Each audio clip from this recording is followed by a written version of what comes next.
Bonsoir à tous et bienvenue dans Au Quotidien, la suite en ce vendredi soir, dernière quotidienne de l'année avec Laure Girard pour nous accompagner. Bonsoir Laure. J'ai sorti les paillettes. Alors oui, on va voir à l'antenne, voilà petit zoom, excusez-moi, je vais enlever, voilà, véritable paillette du Mans, ça vous va tellement bien ce petit t-shirt. Je sais pas si ça me va bien, mais c'est Buster et compagnie, je lui fais un petit peu de pub, il est toujours au marché jacobin des créateurs. Avec des beaux vêtements made in Sarthe à découvrir auprès de ce commerçant. Et on est avec Serge Bertin, le grand Serge Bertin. Bonsoir Serge. Ça va, depuis que je suis devant les paillettes on est bien, pétillent, je me sens en pleine forme. Historien local, auteur de nombreux ouvrages sur la Sarthe. On va parler de gens formidables du côté de Vivoin dans un instant. Et puis restez avec nous puisqu'à la fin de l'émission, vous pourrez gagner les 2 dernières places pour aller à la 8e bourse d'échange qui aura lieu à Arnage ce dimanche. Serge, on va prendre la direction de Vivoin ce soir.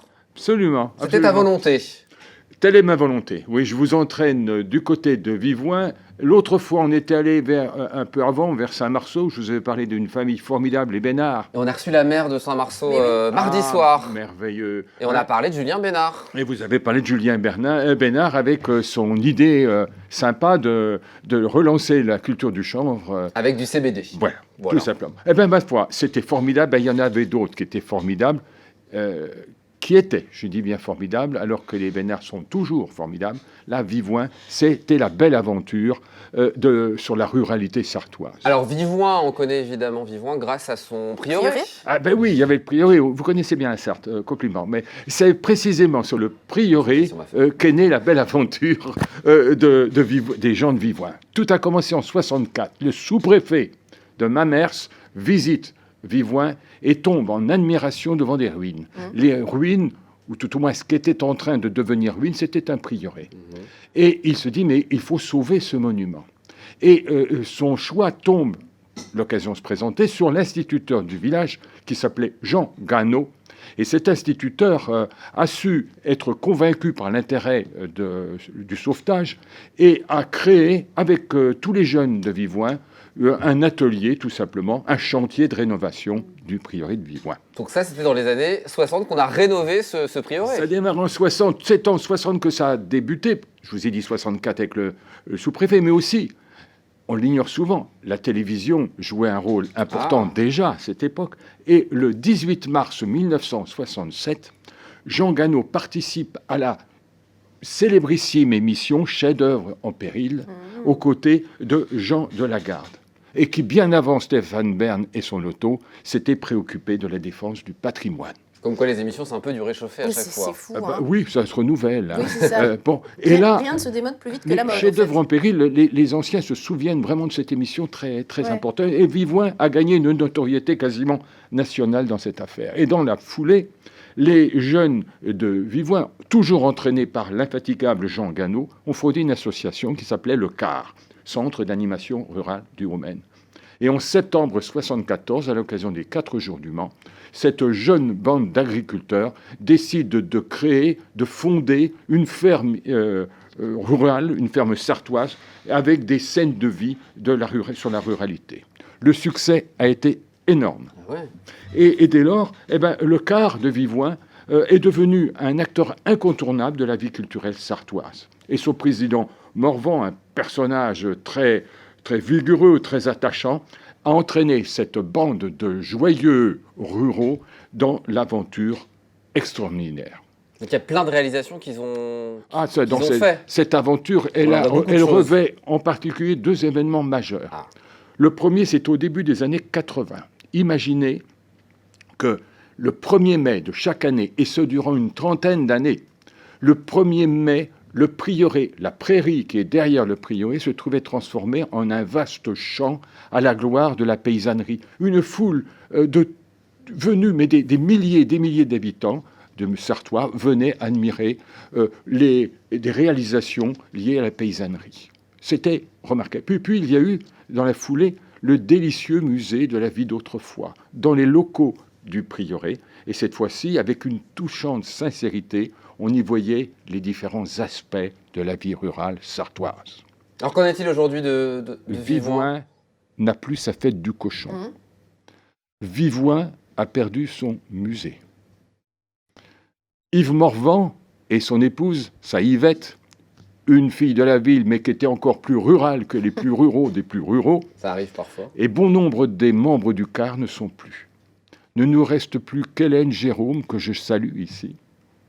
L'une des ultimes témoins de cette belle aventure, et avec un accent délicieux accent sartois, elle sait trouver les mots qui chantent, la fierté paysanne, un peu comme mon interlocutrice avec ses véritables paillettes. Elle pétille, elle aussi. Et ben on embrasse Hélène Jérôme qui nous regarde sûrement ce soir, et puis on profite peut-être des vacances pour aller visiter Vivoin et son prieuré. Qui reste une très belle commune à visiter. Qui reste une belle commune, mais qui a en quelque sorte perdu l'âme de sa ruralité.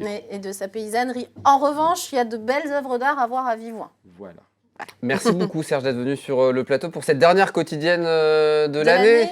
Eh ben oui. On est content d'être avec vous pour la dernière. On se retrouve en 2023. Madame Chebénès. Avec grand plaisir. C'est vraiment banquier Bénès d'être avec les jeunes. Un petit point, Serge, sur vous attend ce week-end, samedi à partir de 19h, l'MTV Sarthe et la Chambre des métiers de l'artisanat vous proposent un nouveau numéro de Artisamac présenté par Fabienne Malher-Boulanger, la présidente de la Chambre des métiers et de l'artisanat. Au programme, les métiers d'artisans d'art. Et puis à 19h45, secret d'entrepreneur. Chaque mois, Patrice Mettet donne la parole à un chef d'entreprise dans un entretien intimiste en face à face. Rencontre ce mois-ci avec Steven Ramage, fondateur des boucheries, charcuteries, traiteurs Ramage. Et puis dimanche à 18h30, documentaire exceptionnel consacré à l'ancien maire de Sablé, Joël Le Teul, intitulé Joël Le Teul, l'enfant du pays. C'est exceptionnel à ne pas rater, donc dimanche. Par Nicolas Boutruche, exactement, à partir de 18h30. Et puis la semaine prochaine, il n'y aura pas de quotidienne. Laure, qu'est-ce qui va se passer pendant 2 semaines à 18h30 ? Une rétro du lundi au vendredi en lieu et place du journal à 18h30, concoctée par la rédaction et moi-même. Thématisé. Lundi, on commence par le sport, bien évidemment. Et puis voilà, vous aurez de l'économie, de la culture. Vous allez voir, comme chaque année, que la rétro, c'est vraiment le miroir de ce qu'on a fait durant l'année et de ce que vous avez fait, vous, les Sartois, durant l'année. Et c'est absolument formidable en tant que réalisatrice de cette émission, de se replonger dans une année sartoise, vraiment. Donc 18h30 et puis 19h la semaine prochaine, les émissions traditionnelles avec une émission exceptionnelle mardi soir à 19h, à Sarthe et moi, la spéciale Noël avec notamment un jeu de vrai-faux avec vous et Amanda Scott. Regardez ce petit extrait. Ouais. 10e affirmation, en 1993, un commerçant textile a créé le buzz en proposant des couvre-zizi en tricot sur le marché de la Ferté-Bernard. Une innovation vite abandonnée face à l'opposition générale. Est-ce que c'est vrai ? Est-ce que c'est faux ? Je sais pas. C'est possible. Hein. Moi, je dis vrai. On va dire oui. C'est faux. Alors par contre, mesdames, je vous ai dégoté sur Internet un tuto tricot. Justement, si vous voulez faire un petit couvre-zizi en tricot pour Noël ou chez vous à la maison, c'est sur le site petitemonge.fr. Voilà quelques exemples. Ça existe vraiment. Ça existe vraiment. L'année prochaine, on fera l'émission comme ça. Intégralité de l'émission à découvrir mardi prochain à partir de 19h. Je sais pas si vous allez autant rire à la voir que nous à la faire parce qu'on a franchement c'est sûr, rendez-vous mardi prochain à 19h. Et puis, semaine festive qui vous attend du lundi 26 au dimanche 1er janvier, puisque tous les soirs à partir de 19h, on vous propose des programmes exceptionnels, spectacles, concerts, opéras ou encore du cirque. Toute la programmation, vous l'avez sur notre nouveau site internet lmtv.fr. Laure, avant de se quitter, on joue les 2 places pour aller à la bourse d'échange à Arnage ce dimanche. Si vous voulez vos 2 tickets d'entrée, il faut répondre à la question du soir. Comment s'appelle l'émission de ce soir à 19h, ce vendredi à 19h? A. Les Mancelles du Minitel. B. Les Sartois du web. Si vous avez la bonne réponse, jeu au pluriel @lmtv.fr.